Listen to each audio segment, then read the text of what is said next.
भारत के पूर्व उपराष्ट्रपति हामिद अंसारी उपराष्ट्रपति रहते हुए उनके कई विवादित चीज़ें हैं जिसने के लिए देश ने उनको कभी क्षमा नहीं किया है। लेकिन आज भी वो जिस तरह की बयानबाजी कर रहे हैं, जिस तरह से अमेरिका की एक ऐसी परिषद जो भारत के खिलाफ जहर उगलती रहती है, उसके कार्यक्रम में शामिल होकर उन्होंने ऑनलाइन जिस तरह की बातें कही हैं, इसका ये देश पूरी तरह हामिद अंसारी की इस बात को नकारता है। ये देश में सबका साथ, सबका विकास, सबका विश्वास है। और मैं मानता हूं कि जिस तरह अमेरिका की जो आईएमसी है, जो एक संस्था है जो सिर्फ भारत को बदनाम करने में लगी रहती है, एक तो उसके कार्यक्रम में उनको जाना नहीं चाहिए था। दूसरा, वहाँ पर जाकर जो बातें उन्होंने कही, आईएमसी जिसके फाउंडर शेख उबैद पहले से ही बहुत सारा फंड इकट्ठा करके भारत को बदनाम करने के लिए जिस तरह का काम किया है, और उसने करीब 4,12,000 जो यूएस डॉलर है उसको खर्च किया, कभी बर्मा में, कभी अन्य चीज़ों में। और उसी के कार्यक्रम में जिस तरह हामिद अंसारी शामिल हुए और उस इवेंट में जिस तरह की गुफ्तगू की गई है, ये दुर्भाग्यपूर्ण है। भारत के मुसलमानों के लिए भारत से अच्छा देश, हिंदू से अच्छा दोस्त और नरेंद्र मोदी से अच्छा नेता नहीं मिल सकता, जो सबका साथ, सबका विकास, सबके विश्वास के रास्ते पर इस देश को लेकर चल रहे हैं। पूरे दुनिया के अंदर आज भारत की प्रशंसा हो रही है कि इतने बड़े देश में न कोई दंगा है, न फसाद है, न कोई विवाद है, भारत संविधान से चलता है। लेकिन हामिद अंसारी ने, जो पूर्व उपराष्ट्रपति रहे हैं, उन्होंने इस बात की भी कदर नहीं की है। उन्होंने पहले भी जब 2018 में अलीगढ़ मुस्लिम यूनिवर्सिटी में जिन्ना का पोर्ट्रेट लगाया गया था, तब भी उस वक्त उनका बयान पूरी तरह दुर्भाग्यपूर्ण था। 1918 में भी जब शरिया अदालतों के पक्ष में बयान देकर उन्होंने एक विवाद खड़ा किया था।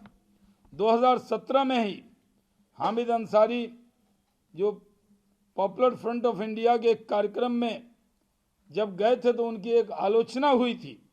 उसी तरह प्रधानमंत्री नरेंद्र मोदी जी के पहल पर 21 जून अंतर्राष्ट्रीय जो योग दिवस मनाया गया, उसमें भी 190 से ज़्यादा देशों ने उसमें भाग लिया।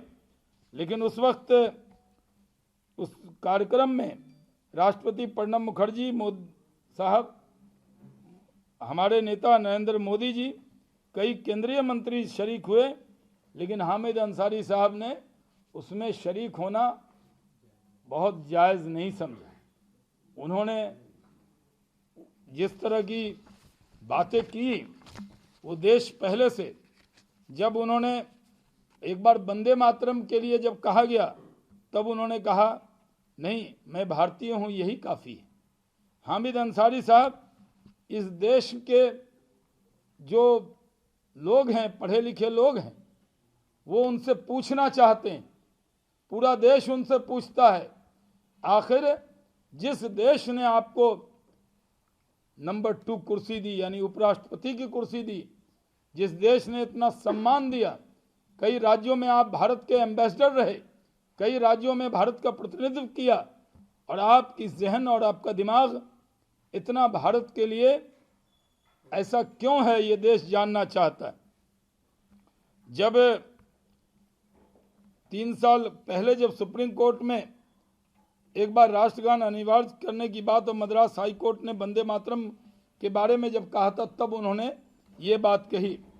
उपराष्ट्रपति के तौर पर कार्यकाल के आखिरी दिनों में अगर आपके अंदर लगता था कि इस देश में आपको या ऐसा लगता था कि किसी समाज को कोई सम्मान नहीं मिल रहा है तो आपको पहले कहना चाहिए था, लेकिन आखिरी दिनों में उन्होंने ये स्वीकारता का माहौल को खतरे में बताया था पार्लियामेंट के ऐसे में राज्यसभा के अंदर, और जिस तरह की बातें उन्होंने कही थी उससे पूरा देश शर्मसार हुआ था।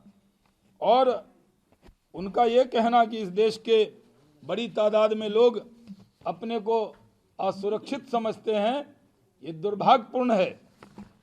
पूरा देश इस बात पर उनकी आलोचना करता है और मैं मानता हूं कि जिस तरह जो जो अमेरिकी मुस्लिम परिषद है, जिसका काम है जहर फैलाना, जिसका काम है भारत के बारे में दुष्प्रचार करना, उसके कार्यक्रम में शामिल होकर उन्होंने एक उच्च मर्यादा जब पद से हटने के बाद भी कोई व्यक्ति निभाता है उस मर्यादा को तोड़ने का काम किया है।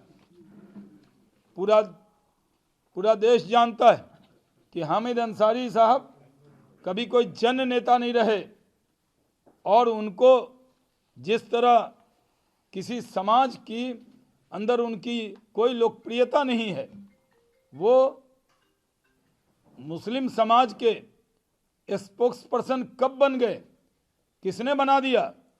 इस देश में भारत के संविधान ने सबको बराबर का अधिकार दिया है। आज पूरे दुनिया में सबसे ज़्यादा सुरक्षित अगर माइनॉरिटीज़ के लोग भी समझते हैं, खासकर मुस्लिम समाज के लोग, तो वो भारत में समझते हैं। आज भारत में कहीं कोई दंगा नहीं, फसाद नहीं, सब लोग मिलजुल कर रहते हैं। इस बात को हर भारतीय को प्रचारित करने की ज़रूरत थी। उसके अलावा जो एक पद पर बैठा व्यक्ति, जब उनको मालूम है कि जो अमेरिकी मुस्लिम परिषद है वो भारत के खिलाफ एक माहौल तैयार करता है, पूरे देश और दुनिया में भारत को बदनाम करने का ठेका ले रखा है, ऐसे भारत को बदनाम करने वाले ठेकेदारों के साथ बैठकर भारत के उपराष्ट्रपति रहे हामिद अंसारी ने पूरे भारतीयों के दिल पर एक चोट मारा है। हम दुखी हैं इस बात से कि इस बड़े पद पर जाने के बाद भी उन्होंने कोई मर्यादा नहीं रखी। हम इसकी घोर आलोचना करते हैं। ये देश 130 करोड़ हिंदुस्तानी नरेंद्र मोदी जी के नेतृत्व में एकजुट हैं, एक हैं, इकट्ठे हैं और दुनिया की कोई ताकत हमारी एकजुटता और हमारे इकट्ठेपन को अलग नहीं कर सकती। ये संदेश पूरी दुनिया में जाना चाहिए।